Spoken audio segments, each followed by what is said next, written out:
1절부터 43절까지의 말씀 한 절씩 교독하겠습니다. 예수께서 그들 앞에 또 비유를 들어 이르시되 천국은 좋은 씨를 제밭에 뿌린 사람과 같으니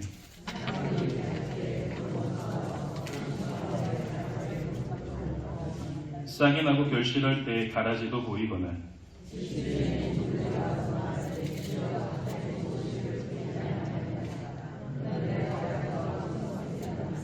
주인이 이르되 원수가 이렇게 하였구나. 종들이 말하되 그러면 우리가 가서 이것을 뽑기를 원하시나이까.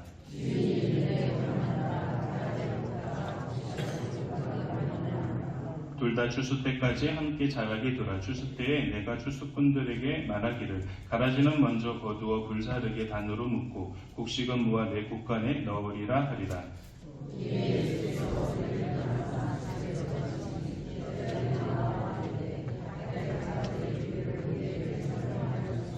대답하여 이르시되 좋은 씨를 뿌리는 이는 인자요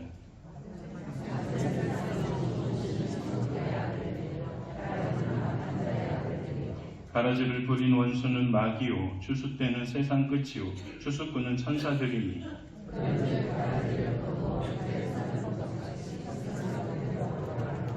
인자가 그 천사들을 보내리니 그들이 그 나라에서 모든 넘어지게 하는 것과 또 불법을 행하는 자들을 거두어내어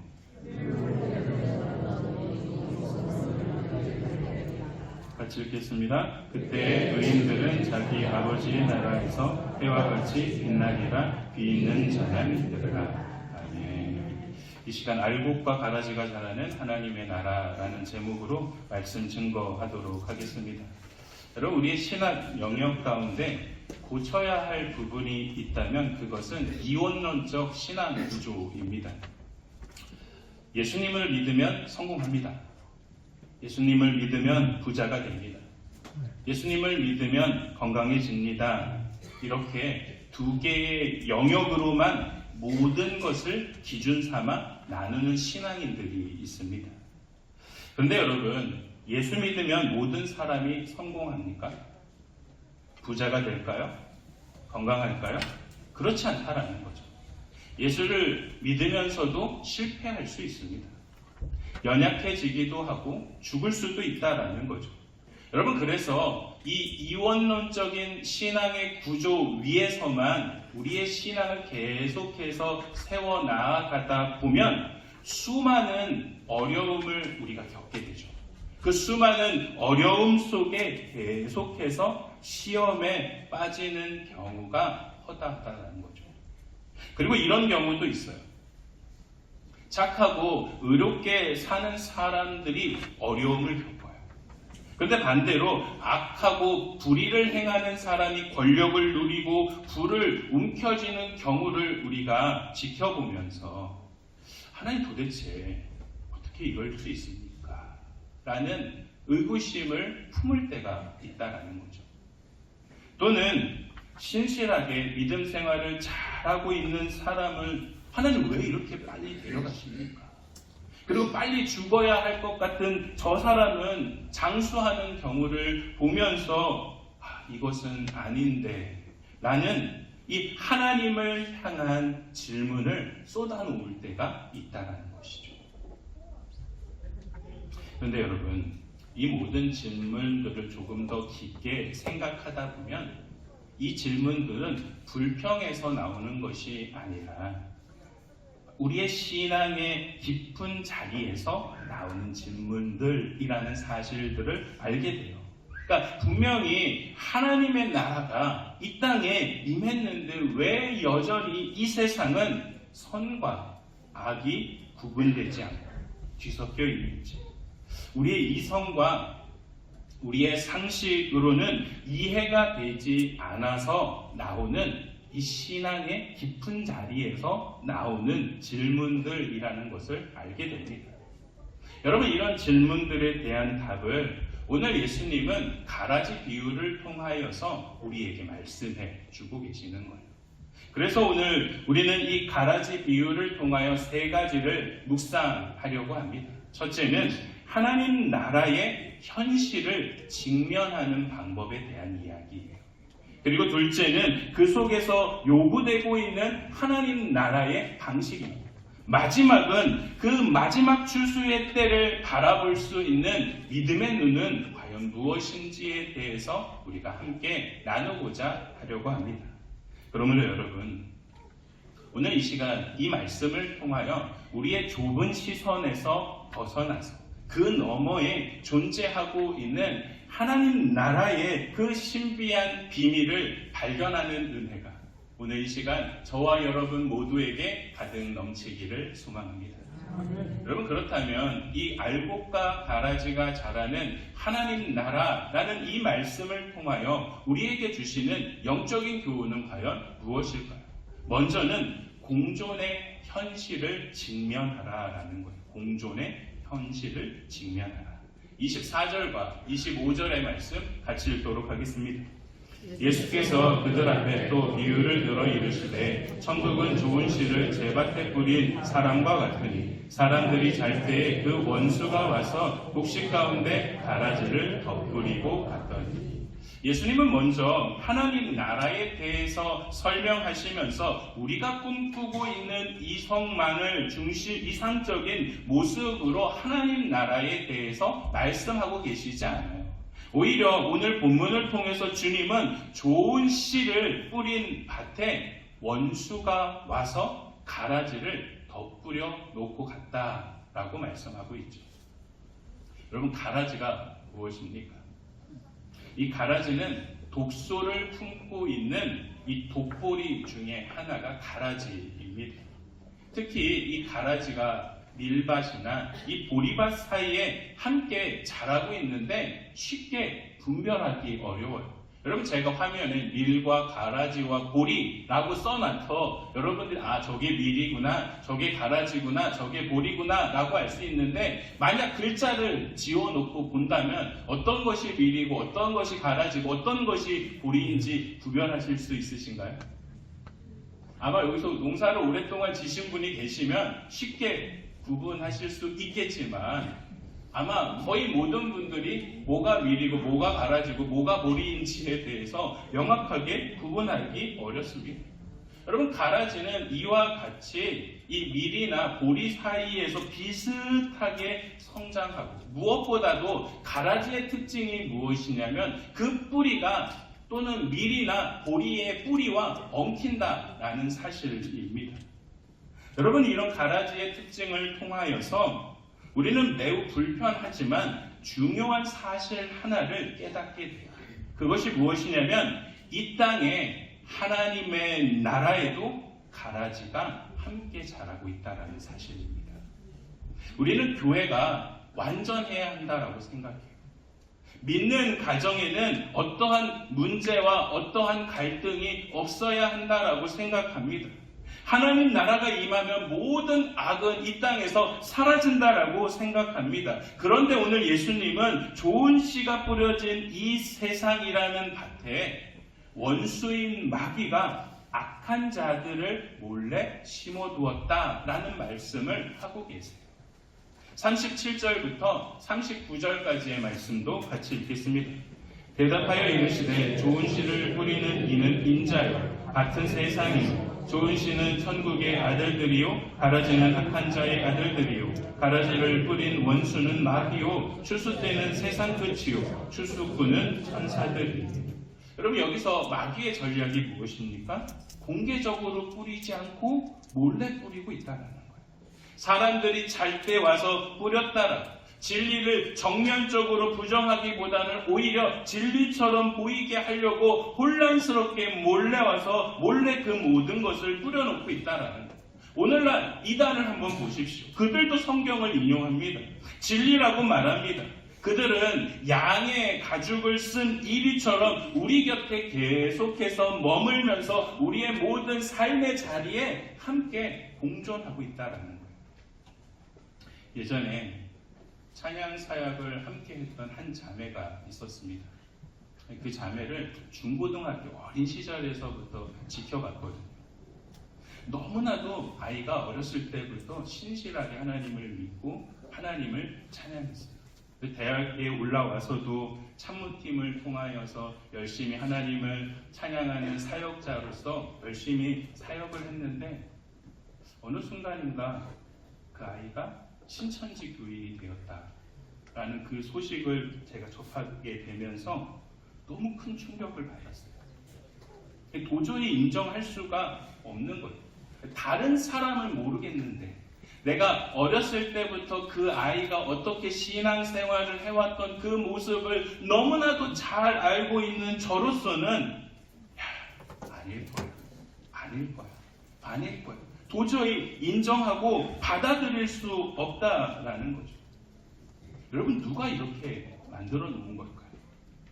제가 지금 한 가지의 예를 들을 뿐이지 이보다 더한 일들이 지금 우리가 살아가고 있는 이 세상 속에서 바로 이단 때문에 일어나고 있는 것이 오늘날 우리의 현실이라는 거예요.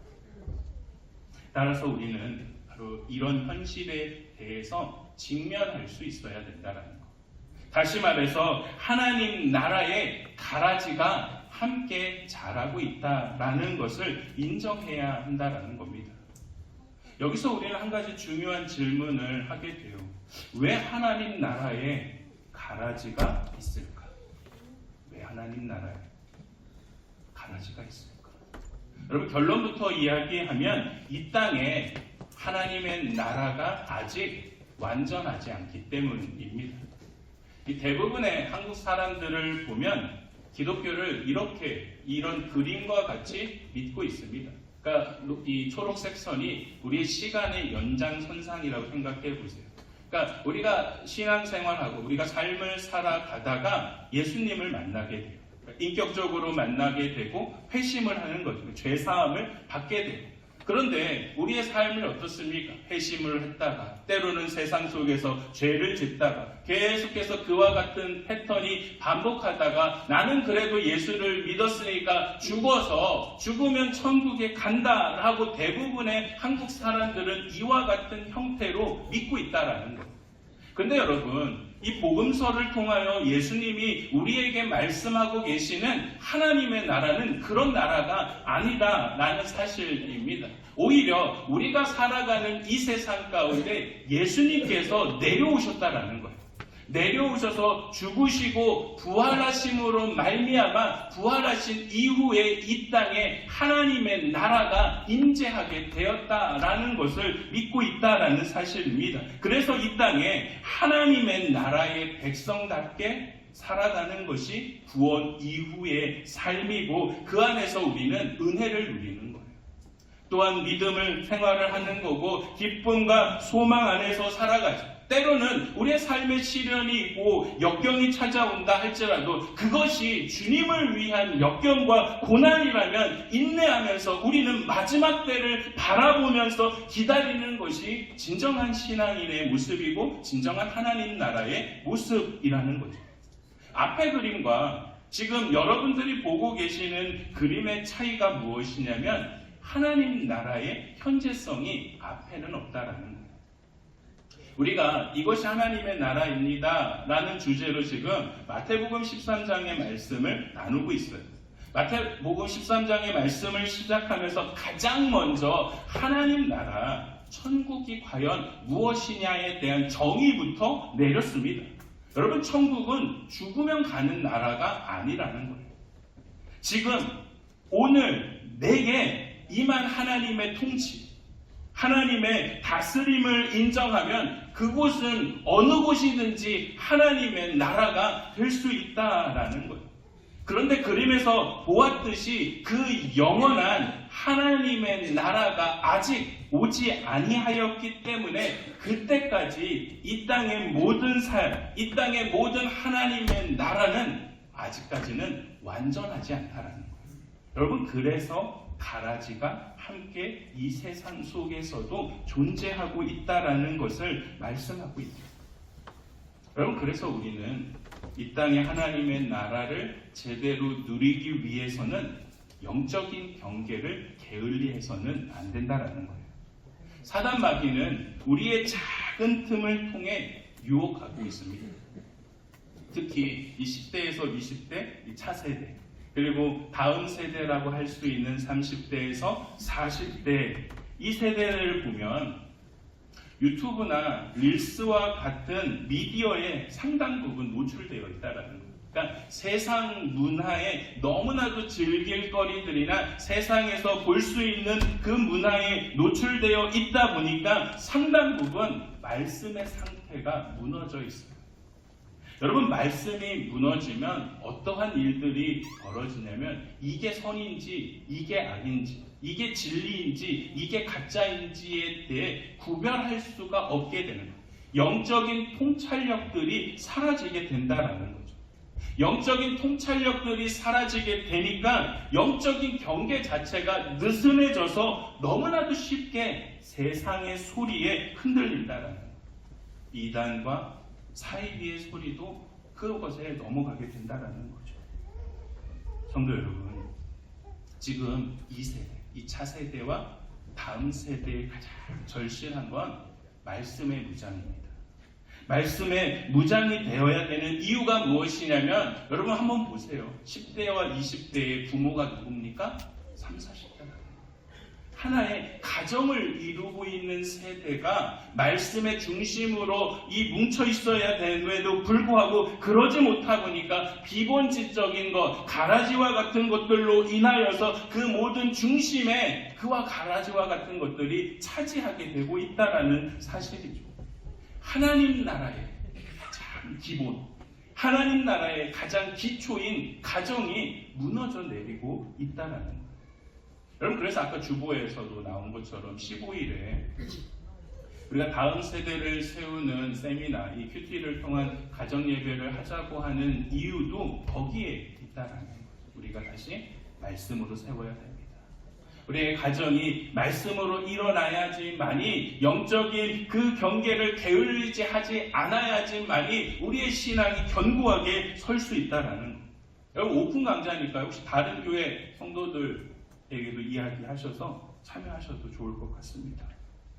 여러분, 하나님의 말씀이 우리의 삶의 중심에 서면 가라지가 우리의 삶에 같이 공존한다라고 해도 괜찮아요. 무엇이 선인지, 무엇이 악인지, 무엇이 진리인지, 무엇이 거짓인지에 대해서 우리는 구별할 수 있기 때문입니다. 그리고 더 중요한 사실은 무엇이냐면 가라지가 있다라고 해서 이 땅에 하나님 나라가 실패한 것은 아니라는 거죠. 왜냐하면 그 가운데 알곡은 계속해서 자라고 있기 때문입니다. 여러분, 이것이 더 중요하고 우리가 붙들어야 할 진리라는 거죠. 그래서 어떠한 문제가 나에게 닥쳐왔을 때 낙심하기보다는 하나님의 말씀을 나의 삶의 중심에 올려놓을 수 있도록 노력해야 한다는 거죠. 영적인 통찰력을 가지고 분별할 수 있어야 되는 거예요. 여러분, 이렇게 우리가 말씀을 세우고 영적인 통찰력을 우리 가운데 세워져 나아갈 때 우리의 신앙은 흔들리지 않고 하나님 나라를 이 땅 가운데 진정으로 누리며 살아가게 될 줄 믿습니다. 그렇다면 말씀을 세우고 영적인 통찰력을 갖추기 위해서는 어떻게 해야 될까요? 조급함 대신 주님의 방식을 따라가야 한다는 거예요. 여러분, 오늘 종들이 주인에게 묻습니다. 27절과 28절의 말씀 같이 읽겠습니다. 집주인의 종들이 와서 말하되 주여 밭에 좋은 씨를 뿌리지 아니하였나이까? 그런데 가라지가 어디서 생겼나이까? 주인이 이르되 종들이 이렇게 원수가 이렇게 하였구나. 종들이 말하되 그러면 우리가 가서 이것을 뽑기를 원하시나이까? 주인은 분명하게 말합니다. 원수가 이렇게 하였구나. 예수님은 정확하게 가라지가 어디서부터 왔는지 원인에 대한 규명을 하고 계세요. 그래서 종들이 재차 질문해요. 우리가 가서 뽑을까요? 원인에 대한 규명을 하고 계시는 예수님과 달리 종들은 당장에 가서 뽑느냐라는 질문부터 하고 있습니다. 여러분, 이 질문을 받으신 주인이 어떻게 답하고 있습니까? 상당히 뜻밖의 대답을 내놓고 있죠. 29절에 말씀 같이 읽겠습니다. 주인이 이르되 가만두라. 가라지를 뽑다가 곡식까지 뽑을까 염려하노라. 가만두라. 가만두라고 말씀하고 계세요. 그럼 30절에는 뭐라고 이야기하고 계시냐면 둘 다 출수 때까지 함께 자라게 두라고 말씀하고 계시죠. 왜 예수님은 가라지를 뽑지 말고 그대로 두라라고 말씀하셨을까? 우리 29절의 말씀 다시 한번 읽도록 하겠습니다. 29절 말씀 같이 읽겠습니다. 주인이 이르되 가만두라, 가라지를 뽑다가 곡식까지 뽑을까 염려하노라. 지금 예수님은 이 29절 한 절에 뽑다라는 단어를 두 번에 걸쳐서 사용하고 계세요. 근데 원어를 보면 이 두 가지의 단어가 다른 의미로 사용되고 있다는 거죠. 이 가라지 뒤에 나오는 뽑다라는 것은 긁어 모으다, 모아서 흩어버리다라는 뜻의 뽑다라는 단어를 사용했고, 곡식 뒤에 이 뽑다라는 단어는 뿌리째 뽑다라는 단어의 의미를 사용하고 있다라는 거죠. 여러분, 왜 이렇게 두 단어가 다를까요? 가라지의 특징 때문입니다. 가라지의 목을 잡고 여러분 훑어내면 뿌리가 서로 엉켜 있다라고 했잖아요. 그래서 가라지를 뽑다 보면은 함께 무엇이 뽑게 되냐면 이 알곡이, 곡식까지 뿌리채 뽑혀 나오기 때문에 그냥 두라라고 말씀하고 계시는 거예요. 아직 알곡의 뿌리가 제대로 정상적으로 뿌리가 깊게 내려가 있지 않은 상태이기 때문에 함부로 가라지를 뽑다 보면 알곡도 피해를 볼 수 있기 때문에 주님은 조급해하지 말고 기다리라라는 말씀을 주고 계시는 거예요. 여러분, 이것이 주님의 방식이라는 겁니다. 여러분, 이런 주님의 방식을 우리는 깊게 묵상하다 보면 하나님의 깊으신 사랑에 대해서 느낄 수 있다는 거예요. 주님이 악을 모르시는 분이 아니에요. 잘 알고 계세요. 누구보다도 쉽게 그 문제에 대해서 해결할 수 있으신데 멈추고 기다리고 계세요. 왜요? 알곡을 보호하기 위해서. 알곡을 보호하기 위해서 참는 방법을 선택하고 계세요. 왜 그럴까요? 10개의 가라지보다 1개의 알곡이 더 소중하기 때문입니다. 우리는 때로는 악인을 즉시 심판하지 않는 하나님을 이해하지 못할 때가 있어요. 오래 살아야 할 사람은 빨리 데려가시고 빨리 죽어야 할 것 같은 사람을 장수하는 경우가 어디 있습니까? 하나님, 왜 악을 이렇게 그냥 내버려 두고 계십니까? 라고 묻죠. 여러분, 이 모든 것이 주님의 방식에 대해서 제대로 모르기 때문입니다. 그런데 바로 주님께서 기다리고 계신다라는 이 방식을 택하신 그 주님의 의도를 분명하게 파악하게 되면 오히려 그 속에서 우리는 하나님의 깊은 사랑을 느낄 수 있어요. 왜 그럴까요? 그 한 개의 알곡이 바로 나라는 사실을 깨닫게 되는 거기 때문입니다. 주님이 나를 지키시기 위해서 기다리셨구나. 내가 다칠까봐 지금 염려하고 계시는구나. 하실 수 있는데 나 때문에 참고 계시는 거구나. 내 영적 통찰력이 영적 아이의 수준에 머무는 것이 아니라 영적 청년으로 성장해서 스스로 이것이 죄인지에 대해서 구별할 수 있는 그때까지 기다리고 계셨구나.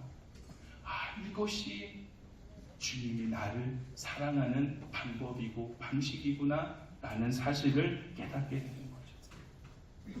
여러분, 우리는 어때요? 문제를 발견하게 되면 감정적으로 반응하려고 합니다. 마치 종들이 당장에 가서 뽑을까요? 라고 하는 것처럼 어떠한 문제에 대해서 쉽게 분노를 드러내고 쉽게 우리의 감정을 노출시키고 있다는 거예요. 그러나 주님은 원인을 규명하시고 주님의 방식대로 대처하고 계세요. 조급함이 아니라 때를 기다리고 계신다라는 사실이죠. 그러므로 여러분, 우리도 하나님의 때를 기다릴 수 있는 그 말씀의 순종이 우리에게 있어야 될 줄 믿습니다. 때로는 이해가 되지 않죠. 하나님의 생각과 하나님의 계획에 대해서 이해가 되지 않는 순간들도 있어요. 그 순간 여러분 조급해하지 마십시오. 조급해하지 말고 오히려 하나님의 기다림을 기대하는 마음으로 기다릴 수 있어야 되는 거예요. 여러분, 하나님의 기다림은 무능이 아니라 사랑임을 믿고 우리가 즉각적인 반응을 하는 것이 아니라 더 깊은 그 깨달음을 얻을 수 있는 길로 나아갈 때 오히려 하나님께서 행하시는 그 놀라운 일들을 우리는 보게 될 줄 믿습니다. 그리고 무엇보다도 주님의 방식대로 행할 때, 그리고 기다릴 때 더 단단해지는 알곡된 우리를 발견하게 될 줄 믿습니다. 그런데 여러분, 우리가 계속 말씀을 통해서 나누지만 비유는 반드시 한 가지 전달하려고 하는 메시지가 있다. 그래서 비유를 통해서 비유를 내용을 보는 것이 아니라 이 비유를 통해서 우리에게 전달하려고 하는 메시지가 무엇인지를 발견해야 한다라는 거죠. 여러분, 그렇다면 가라지 비유를 통하여서 우리에게 전하고 계시는 메시지는 과연 무엇일까요? 하나님은 무작정 기다리는 분은 아니다라는 거예요. 다시 말해서 알곡과 가라지는 구별되는 그 마지막 추수의 때가 있고, 그때 그 하나님의 때를 믿음의 눈으로 바라볼 수 있어야 한다라는 사실입니다. 30절 말씀 같이 읽도록 하겠습니다. 둘 다 추수 때까지 함께 자라기도다. 추수 때에 내가 추수꾼들에게 말하기를 가라지는 먼저 거두어 불사르게 단으로 묶고 곡식은 모아되 곡간에 넣으리라 하리라. 여러분, 둘 다 추수 때까지 함께 두라 라는 이 말씀은 방치해도 이런 말씀이 아니에요. 이 말씀의 의미는 기간이 정해져 있는 기다림에 대한 말씀으로 추수 때 추수하는 날이 반드시 온다라는 거죠. 여러분, 농사의 진리가 뭡니까? 봄에 씨를 심으면 가을에 반드시 추수의 때가 다가온다라는 의미로 지금 예수님도 말씀하고 계시는 거예요.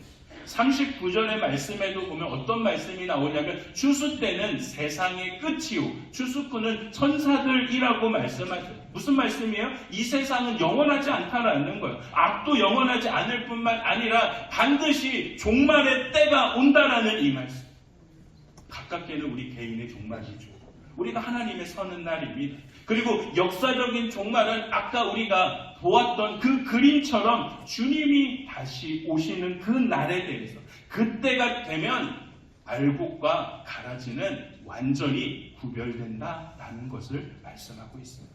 어떻게 구별하실까요? 가라지는 묶어서 불사르고, 알곡은 내 곡간에 거두어 드린다라는 것. 여러분, 이보다 더 확실한 구별은 없다라는 것. 그리고 무엇보다도 43절에 예수님은 이런 말씀까지 하고 계세요. 같이 읽겠습니다. 그때 의인들은 자기 아버지의 나라에서 해와 같이 빛나리라. 귀 있는 자는 들으라. 아멘. 알곡과 가라지가 함께 자라는 것처럼 보이지만 그 완전한 구별이 있게 되는 날, 가라지는 영원한 지옥불에 던져지고 알곡은 해와 같이 빛나게 된다는 것. 여러분, 해같이 빛난다라는 것은 영광의 광채로서 하나님께서 창조하셨던 그때 그 처음 모습 그대로 그 아름다움의 형태를 우리가 되찾게 된다라는 것을 말씀해 주고 있습니다. 무엇이요? 알곡이. 여러분, 알곡이 누구입니까? 주님의 방식을 따르는 사람. 영적 통찰력을 가지고 이 땅에서 복음을 믿고 순종하며 전하는 모든 교회된 성도들에게 이 완전한 아름다움을 우리에게 주신다라고 말씀하고 있습니다.